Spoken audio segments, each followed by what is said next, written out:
So, welcome to this course for new ACT therapists. And I want to say right at the very beginning, just because you might be starting out on your ACT journey or even starting out on being a therapist journey, it's no means proof that you're not good at what you do. In fact, there's been some studies done that new therapists might be doing ACT even better than ones that have been doing it for a long time. Talk about that in the course. We'll have a bit of a discussion about that too. Another thing that I want to start off right away by saying is, and this is not an academic course, it's not going to be that you're going to get a textbook, you're going to get lectures on PowerPoint, and then you're going to get some sort of assessment at the end and a certificate, and off you go. That is not the kind of course that I really want to run. I want to run a course that is practical, experiential, and they would actually get the feel of being an ACT therapist, having an open discussion about what it's like to be an ACT therapist and also about being a person who's using ACT on themselves. I must tell you, when I started out on this journey just over 12 years ago, I had no idea what ACT was. So if you don't have any idea what ACT was, that's absolutely fine. Um, and it was my supervisor in my master's degree at Cardiff University that said if I want to do some research on mindfulness, which I did at the time, um, ACT would be a good place to start because they've got a lot of research done. And so, where do I start? So, I actually got in touch with the father of ACT, or at least one of them, Professor Stephen Hayes, and he was so generous. And we built a relationship together. He even gave me some material to start me off, and that was off the beginning of my ACT journey. And the thing that has really signposted my journey through the whole 12 years so far is the generosity of people who practice ACT. They're just generous, just like Professor Stephen Hayes was, and constantly just giving and giving and giving. And I think when we understand ACT, not just kind of want to look it up and give it over as some sort of methodology when we've got clients in front of us that are having a hard time, or like, okay, we're going to do this now and then we're going to do this now. No, ACT is a way of living, it's a way of thinking, it's a way of looking out at the world and behaving, and based on what's important to us. And I found that people that study ACT, research ACT, practice ACT are far more in touch with who they are, what they want out of life, how they want to behave in life, how they want to show up in their own lives in different roles that we have. And that has shown a lot of care and love and generosity, as I said, with the people that have come into contact that have that are a part of this act worldwide, actually, community.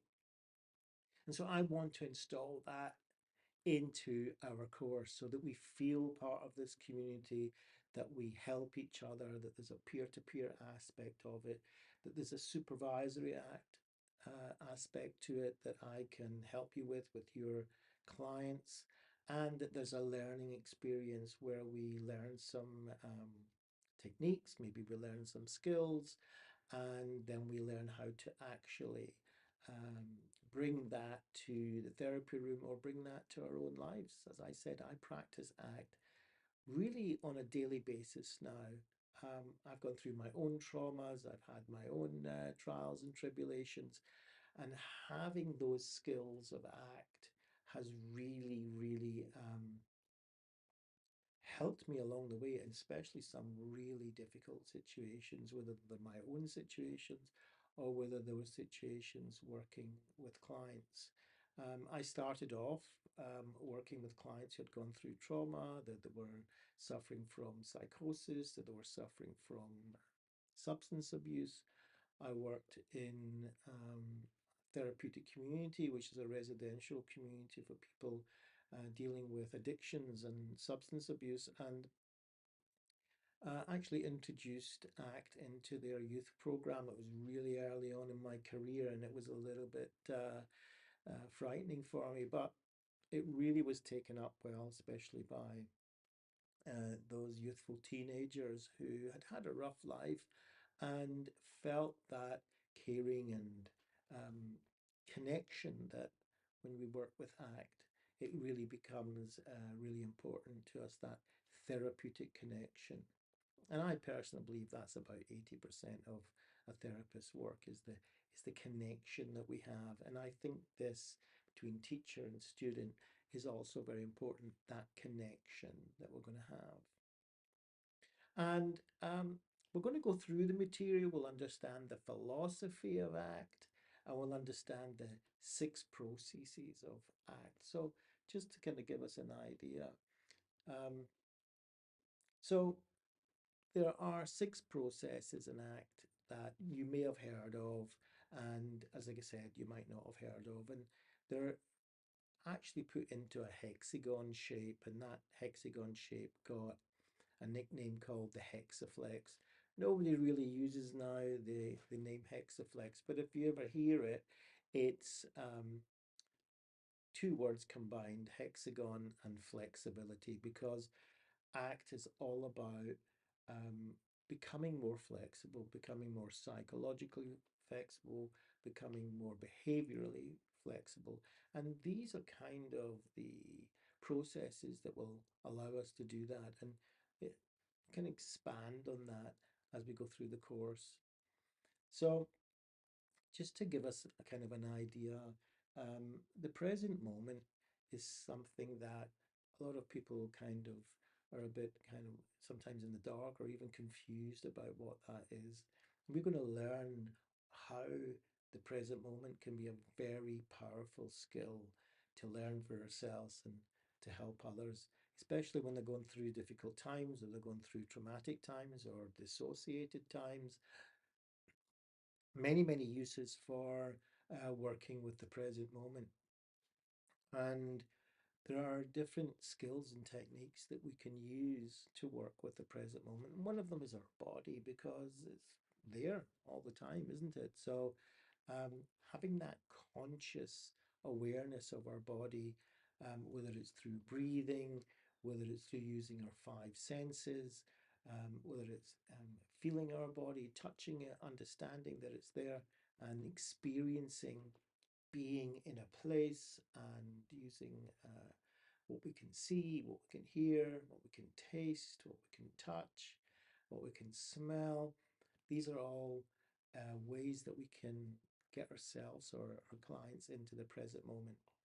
And that present moment can really get us out of our head and into our life, as Stephen Hayes says.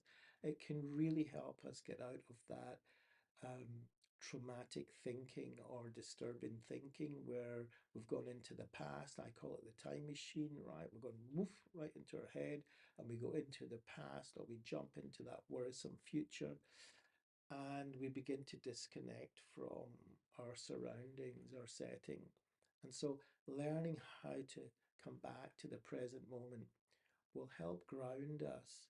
And when we're grounded, our nervous system regulates down and our mind kind of um, settles down a little bit, and we can now bring that part of our brain, the prefrontal cortex, back into action, and we can start helping ourselves or others start making more conscious decisions, calculating what we need to do, problem solving, etc. So the present moment is definitely a very important skill to learn. So another thing is what we call acceptance and commitment therapy, right? I don't actually like the word acceptance, so I like using willingness. And that is, we learn about willingness to experience uncomfortable inner experiences. So, generally speaking, it's emotional experiences, and these emotional experiences that are uncomfortable actually express themselves in our body. And so, if we're experiencing frustration, sadness, anger, this can show up in our body in really, really uncomfortable ways. And I like to draw a spectrum, if you like, where on one side of the spectrum of pain, spectrum of pain, and that is very low grade pain. So maybe just an itch or an uncomfortable. So I just want to move around in my chair. That's at one end. And then the other end is like extreme um, pain that's very, very difficult to even you know, be with, that we need pain relief from substances, medical, to help us cope with that kind of pain. So that's kind of that um, pain spectrum that I call. And we feel that pain when we experience difficult emotions. So these are emotions that, generally speaking, in society were frowned upon, even for experiencing them. So anger, oh, you're getting angry, oh, it's not very good. Sad, well, you shouldn't be sad. Take a pill, you'll be feel better. Or sad, well, go on this holiday, you'll feel a lot better. Feeling down, you're feeling okay. So that kind of thing, the whole advertising industry is based on about getting us from sadness to feeling good. But it kind of prevents us from actually coming to connection with sadness or with any other emotion. And it's really important that we learn to be willing to touch, if you like, the whole spectrum, the whole repertoire of our emotions, whether they're pleasurable or whether they're painful. And it's this avoidance of our emotions that is the basis of a lot of our emotional and psychological problems and issues and things that just get in the way of our lives. And if you opened up the ICD-11 or the DSM-5, it's absolutely full of emotional avoidance. And if we learn how to get in touch with our emotions rather than avoid it, then it's definitely going to be a big, big step forward in raising the quality of our lives. So that's one thing that we're going to learn how to do. Diffusion is an act made up word, really. And it's about putting some distance in between those usually very difficult thoughts, disturbing thoughts, worrisome thoughts, memories that are really beginning to grab our attention and get us down and get in the way of our life, and creating a distance between the actual thought and ourselves, and learning how we can let go of these thoughts, that we don't have to believe in those thoughts, and learning actual exercises and techniques and skills really on how to live a quality life, even though we might have from time to time thoughts or rumination just going round and round and round all the time. And this for me was really important because I was a ruminator. Oh my goodness. If I'd been in a meeting and it wasn't really going my way, or there was a little bit of conflict going. I stood my ground in the meeting. Yeah, I definitely did. But see, when I left the meeting, I could have been the whole week not sleeping. It's going round in my head and round in my head and round in my head. Maybe I should have done this. Maybe I should have said this. What did they think of this? What did they think of that? And it's constantly going round and round and round.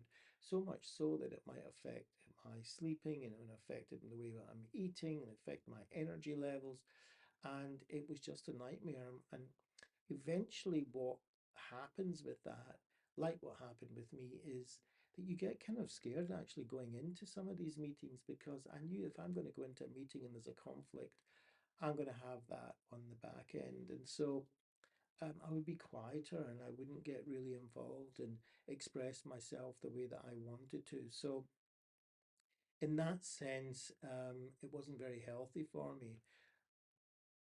Learning diffusion is all about how to learn to attend to all these quite horrible thoughts sometimes. And I must tell you, I have stopped ruminating, and it's a wonderful thing. And also, I do get disturbing thoughts now and then. Absolutely, of course I do. but I've learned to let them go. I've learned them to just pass on by as much as they've come in, let them go. So that's diffusion that we're going to learn. Self as context is a really interesting um, phenomenon or subject to study. It's a little bit philosophical in some ways as well.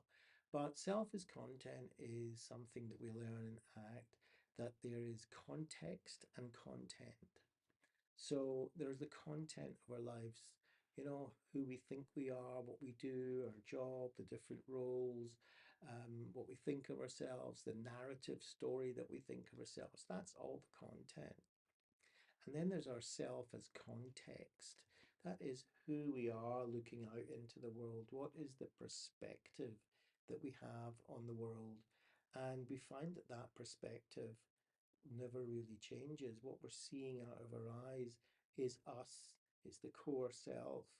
And we're able to observe the world and observe ourselves from a kind of a meta level. And then the opposite of that is getting down into the content and bogged down. And I think this is really important, although sometimes a little sticky to learn, especially with our clients, because our clients are all about the content, right? This is what happens. They come and they tell you about this story and this story, and this is what happened, and this is what I'm thinking, and this is what they said to me, and this is what they think of me. And it's all about the content. And our responsibility in ACT is to bring them up from that and be more in the context of who they are and not bog down into the content, because the content changes constantly and the content is um, eternal. It's just changing all the time. It's totally infinite. If you fix this story's happening. If you fix this story happens. And so what to do with all that content is to learn how to come up into the context, which is constant. So if I was to use a metaphor here, you've got all the different weather. So you've got black clouds, grey clouds, white clouds, you've got the sun, you've got lightning, you've got thunder, you've got rain, you've got a whole bunch of stuff going on all the time. And it's changing all the time and it's just endless. But then you've got the sky, and the sky just kind of contains everything.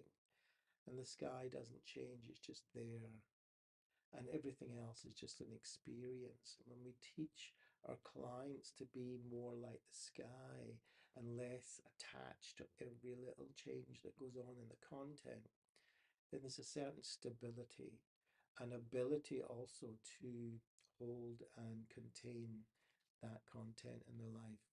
It's a wonderful part of ACT, I think, that we're really going to learn, and it'll be amazing. So values and committed action are linked very much. Of course, everything in ACT is linked. That's why all these lines here, they're all connected. It's not one or the other. Um, but values and committed action is something very, very special in ACT. Values is what is important to me in this life. And we find that people just generally, well, I certainly was one of them, that don't ask myself until I learn ACT, what's important to me? Yeah, you might say, well, my family, my kids, my friends, and so on. But getting deep down, you're learning here as a student. So, what's important to you? How are you going to show up as a student? How are you going to show up as a therapist? How are you going to show up as a neighbor? How are you going to show up as just a person in the world? What are the things that are important to you that you want to express? What gives you meaning and purpose? And knowing these values are motivators. This is what gets us going in the morning. And when we turn those values into committed action, when we turn them into behavior, when we turn them into action, and we actually start living our life according to what's important to us, we find the value of our life and the quality of our life goes up. And this is not, just woo-woo stuff. This is deeply embedded in solid science. And for those who like statistics and like the evidence-based, there are more than 1,000 RCTs in ACT, probably one of the most researched psychotherapies there are today, and all this leading to psychological flexibility. So, what we learn when we learn ACT is we learn to be open. We learn to understand and attend to things that are really quite disturbing sometimes, and we learn to make space for them.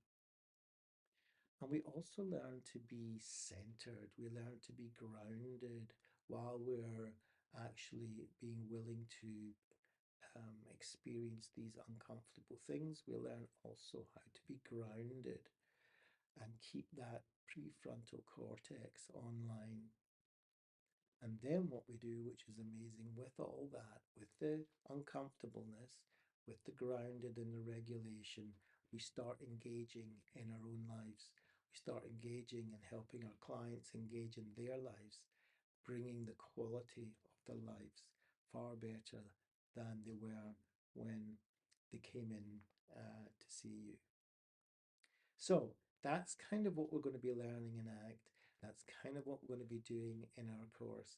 And yeah, sign up now. I'm really looking forward to meeting you on the other side and getting into this. And of course, every group has its own dynamics, and you bring your dynamic to the course, and so it will be completely original.